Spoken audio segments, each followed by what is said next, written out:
देखिए कल first phase का वोटिंग होना है, तो जितने भी महागठबंधन के प्रत्याशी हैं उन सबको बहुत बहुत शुभकामना कि वो जीत करके आए, और मुझे पूरी उम्मीद है कि उनकी जीत सुनिश्चित होगी।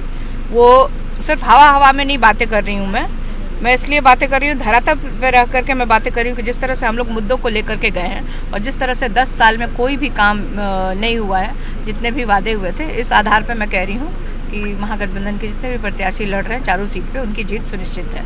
सारण सीट को लेकर काफ़ी चर्चा हो रही है, जिस तरीके से अटैक हो रहा है दोनों तरफ से बयानों को लेकर, क्या कहिएगा? लालू यादव को भी कैंप कर रहे हैं वहाँ पर, आज वीडी भी जा रहे हैं।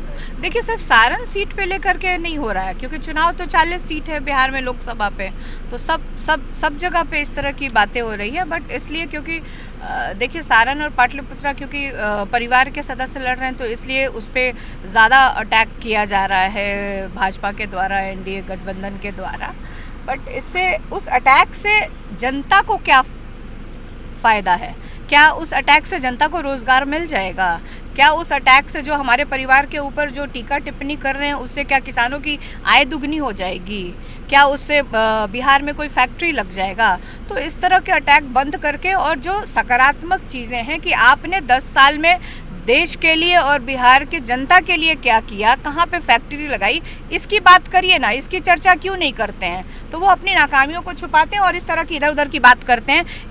इसको जनता भली भांति से समझ चुकी है और इस बार एनडीए गठबंधन की विदाई तय कर चुकी है देश की जनता।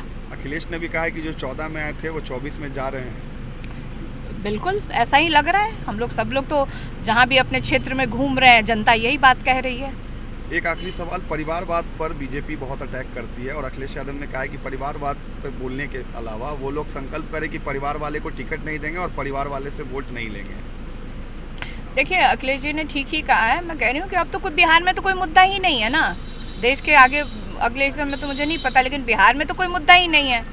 आप प्रधानमंत्री जी ने अपने चुनावी भाषण का जो शुरुआत किया वो किसके लिए शुरू किया? जमुई में अपने दामाद के लिए वोट मांगे, नवादा में वो अपने बेटे के लिए वोट मांग रहे थे, गया में मांझी जी, तो मांझी जी के बेटे अभी यहाँ पे हैं, और तो वो परिवारवाद नहीं है।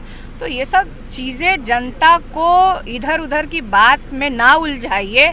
आपने 10 साल में देश की जनता को और बिहार की जनता को क्या दिया?